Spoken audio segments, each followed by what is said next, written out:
آج کے درس کی آخری آیت نمبر 73 وَهُوَ الَّذِي خَلَقَ السَّمَاوَاتِ وَالْأَرْضَ، اور وہی ہے جس نے خلق السماوات پیدا کیا آسمانوں کو اور زمین کو بالحق کی حق کے ساتھ، وَيَوْمَ يَقُولُ کن، اور جس دن وہ کہے گا کن ہو جا، فَيَكُونُ تو وہ ہو جائے گا، قَوْلُهُ الْحَقُّ اس کا قول ہی حق ہے، اس کا کلام ہی حق ہے، کس کا؟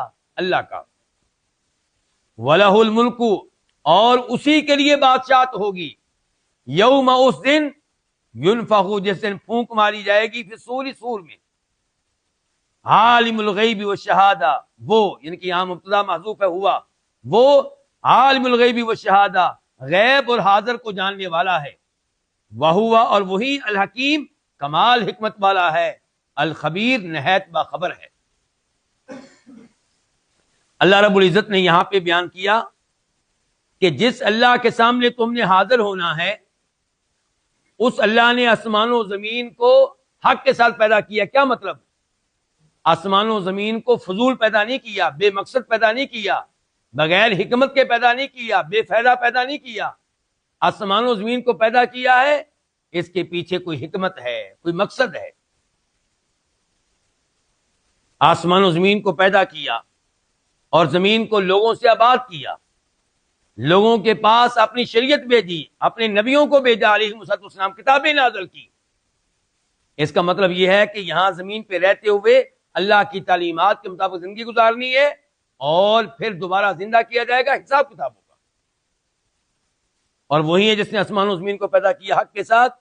وَيَوْمَ يَقُولُ كُن فَيَكُونُ، یوما سے پہلے آپ کہہ سکتے ہیں اذکروا یوما یا اتقوا یوما، یاد کرو اس دن کو، تذکرہ کرو اس دن کا، ڈرو اس دن سے جس دن یقول اللہ تعالیٰ کہے گا کن ہو جا، فیکون تو وہ ہو جائے گا۔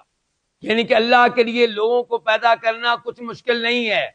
یہ گمان کرنے والوں کہ ہم تو مٹی ہو جائیں گے، ریزہ ریزہ ہو جائیں گے، ہمیں کیسے دوبارہ زندہ کیا جائے گا؟ اللہ نے کن کہنا ہے، بس اللہ نے کیا کہنا ہے؟ کن۔ اللہ کے کن کہنے سے میدان حشر قائم ہو جائے گا۔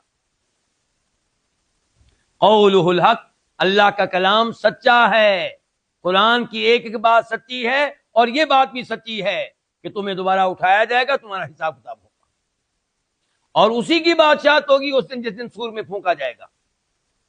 سور میں کتنی بار پھونکا جائے گا؟ 2 بار۔ ایک بار پھونکا جائے گا تو سب چیزیں فنا ہو جائیں گی، ختم ہو جائیں گی، اور پھر دوبارہ سور میں پھونکا جائے گا، سارے مردے زندہ ہو جائیں گے، قبروں سے باہر نکل آئیں گے۔ تو اس دن بادشاہ صرف اللہ کی ہوگی، اور دنیا میں بھی حقیقت میں بادشاہت اللہ کی ہے، لیکن عارضی بادشاہت اللہ نے کئی انسانوں کو دے رکھی ہے، لیکن روز قیامت یہ عارضی، یہ مجازی بادشاہت بھی کسی کی نہیں ہوگی، ساری بادشاہت الف سے لے کے یہ تک اللہ تعالیٰ کی ہوگی۔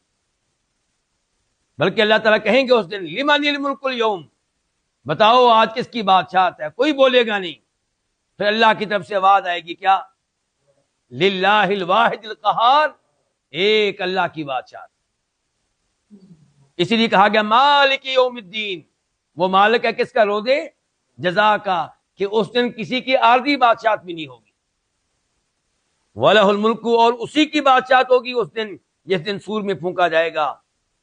عالم الغیب والشہادہ، وہ حاضر اور غیب کو جاننے والا ہے۔ اس کا مطلب یہ ہے کہ تمہارے اعمال اس کے علم میں ہیں، تمہارے اعمال کا حساب کرے گا، تمہاری کوئی حرکت اس سے اوجل مخفی نہیں ہے۔ وَهُوَ الْحَكِيمُ، اور وہ کمال حکمت والا ہے۔ تمہیں پیدا کرنا، تمہارے پاس انبیاء کرام بھیجنا، آسمانی کتابیں نازل کرنا، اس کے پیچھے حکمتیں ہیں۔ تمہیں دوبارہ اٹھایا جائے گا، اس میں بھی حکمت ہے۔ حساب کتاب ہوگا، اس میں بھی حکمت ہے۔ اور اگر اللہ تعالیٰ لوگوں کو مار دے اور دوبارہ زندہ نہ کرے، حساب کتاب نہ کرے، اس کا مطلب یہ ہوگا کہ نعوذ باللہ اللہ نے انسانوں کو بغیر کسی حکمت کے پیدا کیا ہے۔ جو اللہ کی بات دنیا میں مانتے رہے ان کو کوئی فائدہ نہ ہوا، اور جو جرائم کرتے رہے، مومنوں کو قتل کرتے رہے، اللہ کی نافرمانیاں کرتے رہے، انہیں کوئی سزا نہ ملی۔ اللہ تعالیٰ اس سے پاک ہے۔ وہو الحکیم، وہ کمال حکمت والا ہے، وہ یہ میدان سجائے گا، میدان حشر سجائے گا۔ الخبیر، وہ نہایت باخبر ہے، ایک ایک چیز اس کے علم میں ہے۔ اللہ تعالیٰ سے درخواست کرتے ہیں کہ اللہ تعالیٰ ہمیں اسی طرح قرآن حکیم کے ساتھ جوڑے رکھے اور ہمارے ایمان میں اضافہ فرمائے، ہمیں آخرت کی تیاری کرنے کی توفیق دے اور ہمیں عذاب قبر عذاب جہنم سے محفوظ رکھے۔ وآخر دعوانا الحمد للہ رب العالمین۔